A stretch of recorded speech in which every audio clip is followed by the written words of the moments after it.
예, 안녕하세요. 저는 퀘스트에서 솔루션을 담당하고 있는 최용소라고 합니다.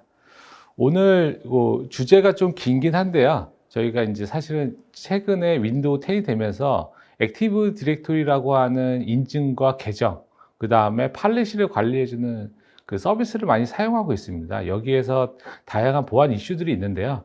이런 것들을 여러 가지 관점이 있는데 오늘은 단말 보안 관점에서 좀 다뤄보도록 하겠습니다. 그래서 첫 번째는 저희가 이제 보안을 다루기 전에 그럼 단말 보안은 어떻게 봐야 되는지에 대해서 저희가 바라보는 시점에 대해서 설명드리도록 하겠습니다. 첫 번째가 저희가 바라봤을 때는 단말은 기본적으로 취약하다는 것부터 시작을 해야 된다고 보고 있고요. 여기 보시는 것처럼 어택은 마치 물과 같아서 약간의 틈만 있으면은 들어온다는 거고요. 그래서 우리가 단말은 원천적으로 네트워크에서 떼올 수 없고요. 그다음에 사용자들이 계속 사용하기 때문에 기본적으로 취약하다. 그리고 아무리 보완을 해도 취약점이 줄어들 뿐이지 없어지진 않는다라는 걸 전제로 하겠습니다. 그리고 두 번째는 결국은 이런 단말 보완하기에 여러 가지 방법들이 있는데 결국 근본적으로 100% 완벽하게 할 수는 없고 그렇다면은 우리가 코스트, 결국은 우리가 공격해서 얻는 비용과 그 다음에 그 공격을 하기 위해 들어가는 비용에 대한 어떤 코스트의 싸움에서 우리가 만약에 100원의 노력을 들여서 80원을 얻기 위해서 공격하지 않으니까요. 어떻게 어태커의 코스트를 높여서 공격하지 않게 하는지가 단말 보안의 핵심으로 보고 있습니다. 그래서 아까 얘기드린 것처럼 완벽한 방어는 불가능하고 그 다음에 코스트의 싸움이다. 그러면 코스트는 결국은 적은 비용으로 공격할 수 있는 것들을 제거해야 되는 거고요. 그 중에 가장 대표적인 게 알려진 위협이죠. 알려진 위협은 패치 같은 것들이 가장 일반적인 알려진 위협이고요. 그다음에 뭐 이메일의 첨부를 통한 것들이 알려진 위협이라고 볼 수 있습니다. 이 관점에서 저희가 단말의 위협 특징을 한번 보도록 하겠습니다. 뭐 다양한 형태의 공격이 있을 수 있는데요. 가장 일반적인 형태입니다. 어태커가 이메일을 통해서 어택을 하죠. 그때 첫 번째 타겟은 특정 단말이 될 겁니다. 그래서 뭐 첨부 파일을 통해서도 하기도 하고요. 최근에는 특정 웹사이트에 접속하는 것만으로 통해서도 위협의 어떤 공격에 노출이 되기도 합니다. 이렇게 사용자 단말을 하나 공격하게 되면은 결국은 이 특정 단말 하나가 목표는 아니지 않습니까? 그러면은 다른 단말로 이동이 일어나고요. 근데 왜 이런 단말 간의 이동이 일어나냐면은 우리가 특정 시스템을 접속하기 위해서는 해당하는 단말을 점유해야 됩니다. 왜냐하면 회사 내에는 대부분 통제 시스템들이 있기 때문에 중요한 시스템은 지정된 단말을 통해서만 접근하는 정책들을 갖고 있겠죠. 그래서 특정 단말로 다 이동이 일어납니다. 이때 이 단말을 통해서 실제 주요한 시스템에 접속을 하게 되겠죠.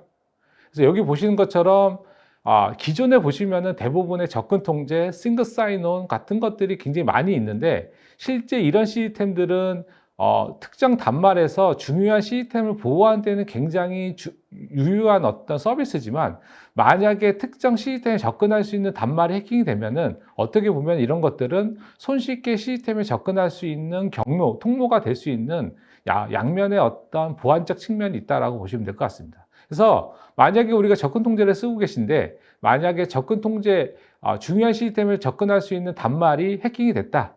거기에 접근 통제 시스템이 있다. 이미 로그인 돼 있다라고 하면은 손쉽게 주요한 시스템을 접근할 수 있는 통로가 만들어지는 거라고 보시면 될 것 같고요.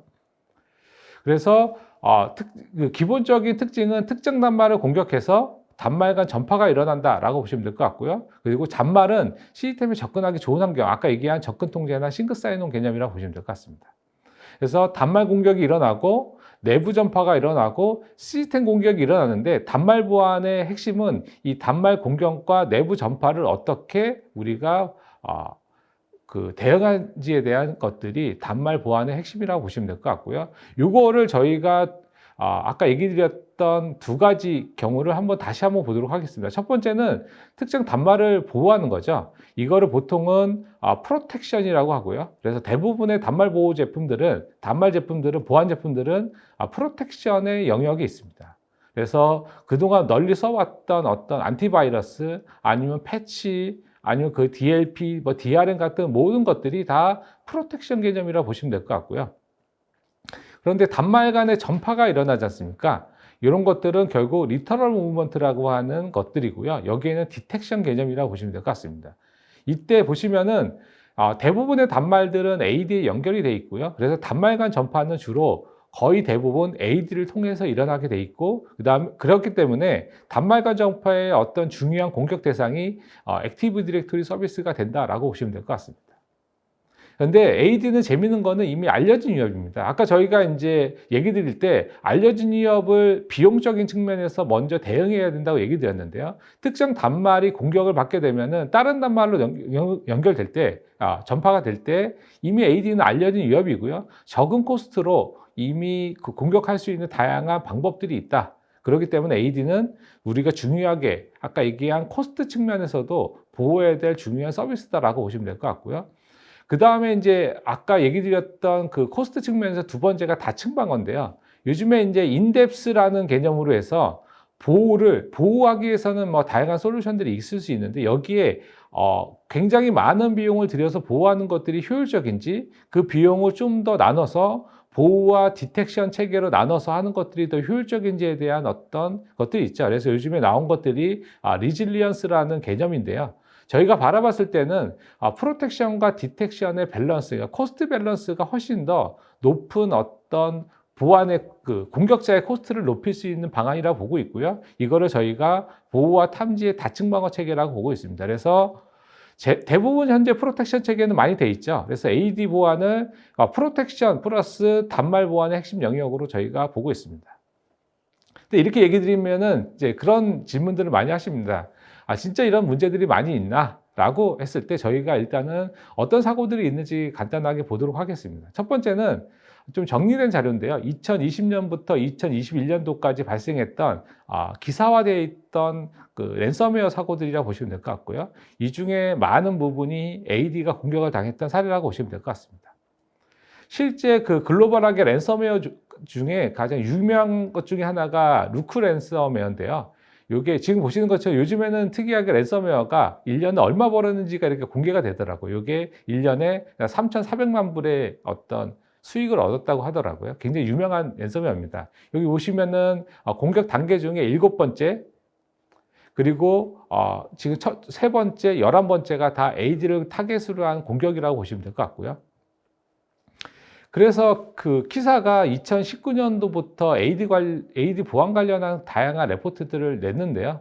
2021년 작년에 AD 보안에 대해서 전체적으로 다 분석한 보고서를 냈습니다. 이 보고서에 따르면은 핵심은 뭐냐? 결국은 AD의 모니터링이 필요하다라는 것들이 이쪽의 핵심이고요. 그리고 AD는 결국은 계정과 권한에 대한 정보를 갖고 있기 때문에 결국 우리가 어떤 시스템을 해킹하거나 필요한 정보를 얻기 위해서는 그 시스템에 대한 정보도 필요하고요. 그 시스템에 접근할 수 있는 계정도 필요하고요. 특정 데이터에 접근할 수 있는 권한도 필요하기 때문에 결국 AD가 가지고 있는 계정과 권한이 중요한 공격 대상이 되고, 이를 우리가 대비하기 위해서는 결국 모니터링, 여기서 얘기하는 모니터링은 여러 가지 관점이 있다고 보고 있습니다. 첫 번째는 결국은 우리가 체계적으로 처음에 아키텍처를 만드는 것도 중요하고요. 두 번째는 그런 것들이 잘 돌아가는지를 체크하는 것도 중요하고요. 그 다음에 이런 것들에 문제가 있을 때 분석할 수 있는 데이터도 필요하고요. 이런 것들이 다 이 모니터링에 다 포함되어 있는 개념이라고 보시면 될 것 같습니다. 그리고 두 번째 그 가이드는요, FBI에서 나온 가이드인데요. 여기 보시는 것처럼 두 가지의 랜섬웨어에 대해서 아주 기본적인 어떤 개념들을 갖고 있는데, 여기 보시는 것처럼 creation a new count라고 되어 있지 않습니까? 그러니까 신규 계정에 대한 생성에 대한 오디팅, 감사가 가능해야 된다. 이게 가이드입니다. 그래서 FBI에서 얘기하는 거는 AD에 대한 가시성 및 실시간 탐지 체계가 필요하다. 그래서 이런 그 랜섬웨어를 대응하기 위해서는 그런 것들이 필요하다는 가이드가 있었고요. 그 다음에 이제 MS에서는 당연히 이제 요 AD는 마이크로소프트에서 이제 제공해주는 서비스이기 때문에 마이크로소프트에서 기본적인 전략들을 갖고 있겠죠. 가장 첫 번째는 마이크로소프트에서는 각각의 시스템에 따라서 그 중요도한 티어를 나누고 있는데요. 티어 0부터 티어 2까지가 있습니다. 이때 가장 중요한 티어 0에는 도메인 컨트롤러, 이게 바로 AD 서버입니다. 그래서 AD 서버는 가장 높은 수준의 보안을 필요로 한다 라는 게 첫 번째고요. 두 번째는 이제 디펜스 리포트라고 해서 마이크로소프트가 1년에 한 번씩 레포트를 냅니다. 그 레포트에서 각각의 랜섬웨어 형태별로 어떤 공격 형태로다가 공격 플로우를 통해서 공격되는지가 나오는데요. 이때 보시면은 두 가지가 있죠. 하나는 뉴 어카운트와 GPO 체인지라는 게 있는데요. 이 두 가지가 다 AD에 있는 서비스입니다. 그 나머지 대부분들은요, 윈도우에 있는 기본적인 어떤 툴들, 그 다음에 이거 섀도잉 툴이라고 하죠. 섀도잉 툴이나 아니면 운영을 위해서 쓰이는 툴들, 그리고 해킹 툴들, 아니면 윈도우에 있는 취약점들을 이용해서 보통 공격들이 일어나고 있고, 거기에 중요한 타겟은 계정과 권한, 그 다음에 GPO라고 하는 정책.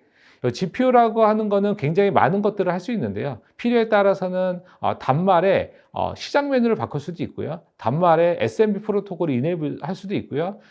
때에 따라서는 단말에 있는 보안 프로그램을 다 디세이블 시킬 수가 있는 거라고 보시면 될 것 같습니다. 그래서 GPO 체인지가 최근에는 많은 공격에서 중요한 어떤 경로로 다 들어가 있다고 보시면 될 것 같고요.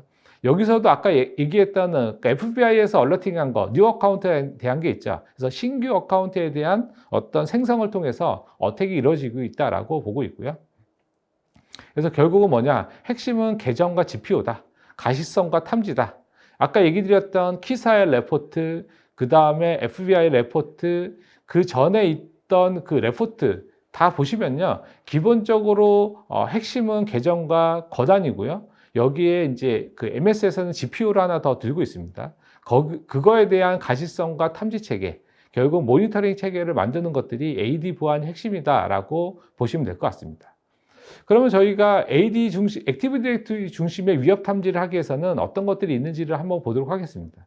그러면 결국 이걸 하게 되면은 어떤 효과가 있냐? 당연히 얘는 보호 및 위험 예방이 가능합니다. 예를 들어서 누군가가 시스템을 어택하기 위해서 허용되지 않은 계정을 생성했다. 그 계정에 높은 권한을 주고 그거를 통해서 시스템을 침투하려고 하고 있다라고 했을 때 우리가 허용되지 않은 계정에 대한 탐지가 일어나게 되면은 결과적으로는 보호가 일어나는 거고요. 이걸 통해서 위험 예방이 일어나는 개념이라고 보시면 될 것 같습니다. 이거 외에도 우리가 아까 얘기 드렸던 알려진 위험, 적은 코스트로 공격할 수 있는 어떤 다양한 방법들을 얘가 탐지해서 필요에 따라서는 보호도 할 수 있습니다. 그래서 원천적으로 그런 공격들을 불가능하게 해서 예방하는 차원이 첫 번째고요. 두 번째는 이제 탐지입니다. 이런 탐지들은 왜냐하면 우리가 모든 것들을 사전에 보호하거나 예방하기는 어렵거든요. 그래서 이런 실시간 이슈와 탐지는 여기에서 걸러지지 않고 리얼타임, 런타임에서 발생하는 것들에 대해서 우리가 탐지해서 이 탐지라는 거는 결국 실시간성이 중요하고요. 이런 실시간성은 결국 우리가 가지고 있는 시스템에 어택이 들어와서 입을 수 있는 피해를 최소화하는 개념이라고 보시면 될 것 같아요. 누군가가 우리 회사 내에 있는 특정 중요한 정보를 캐내기 위해서 단말에 들어왔다. 근데 단말이 뭐 3개 정도가 어떻게 될 수 있겠죠? 그걸 통해서 시스템이 들어가려고 하는데 3개 감염이 됐을 때 우리가 탐지를 해서 대응했다라고 하면 피해는 단말 3개로 다 한정이 될 겁니다. 이게 두 번째 개념이라고 보시면 될 것 같고요. 세 번째는 분석 체계입니다. 분석 체계는 우리가 사실은 문제가 발생한 이후에 대응을 하는 것들은 늦은 측면이 있긴 하지만 실제 운영상에서는 이게 문제가 있는지 없는지, 이게 어떻게 일어나는지에 대한 분석이 돼야지 그 다음에 대응이 가능한 거지 않습니까? 그래서 얘는 우리가 얘기하는 랜섬웨어처럼 분명한 공격이 아니더라도 다양하게 발생할 수 있는 이슈나 아니면은 어떤 공격으로 의심되는 것들에 대해서 분석할 수 있는 체계를 만드는 것은 가장 중요한 개념이라고 보시면 될 것 같습니다. 그래서 보호 및 위험 예방을 간단하게 설명드리면요. 아주 심플하게 보면 이겁니다. 새로운 사용자를 만들고 누군가가 GPO를 체인지했을 때 이것들에 대해서 우리가 가식성을 확보할 수 있냐.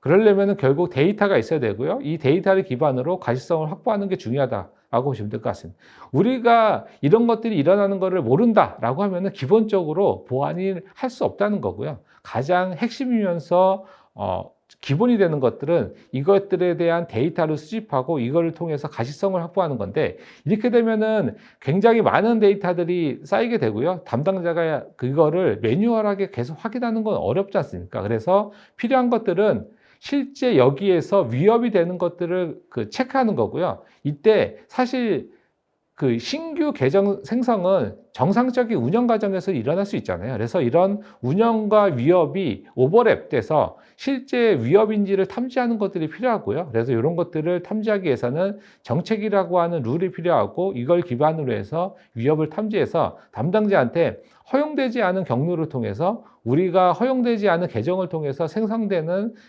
계정이 생성됐다라고 하면은 이것들을 노티해 주는 것들이 가장 첫 번째 개념이라고 보시면 될 것 같고요. 위협 탐지는 가장 첫 번째는 알려진 위협이 있고요. 두 번째는 정책 기반 위협이 있고 위협 가능성 있는 행위들이 있는데요. 이런 세 가지 위협을 탐지하는 거라고 보시면 될 것 같고요. 이걸 통해서 실시간 위협 탐지 및 대응 체계를 만든다라고 보시면 될 것 같습니다. 이 세 번째 위협 가능성이 있는 행위는 왜 중요하냐면은 우리가 사전에 모든 위협을 정의할 수는 없거든요. 그래서 모든 것들, 최대한 많은 위협들, 우리가 어떤 개념적이든 아니면은 익스피리언스든 아니면 어디에 정의가 돼 있던 많은 것들을 정의하면 좋지만 거기에서 빠지는 것들에 대해서는 어떻게 할지에 대한 것들이라고 보시면 될 것 같고요. 이것들을 대응하기 위한 그 위협이 세 번째 있는 위협 가능성이 있는 행위라고 보시면 될 것 같습니다. 다음에 데이터 기반 분석 체계는 심플합니다. 첫 번째는 데이터를 수집하는 거고요. 근데 이 데이터들을 그냥 로우 형태의 데이터를 가지고 있으면 저희가 분석하기가 어렵지 않습니까? 그래서 얘를 정제화시키는 과정이 필요하고요.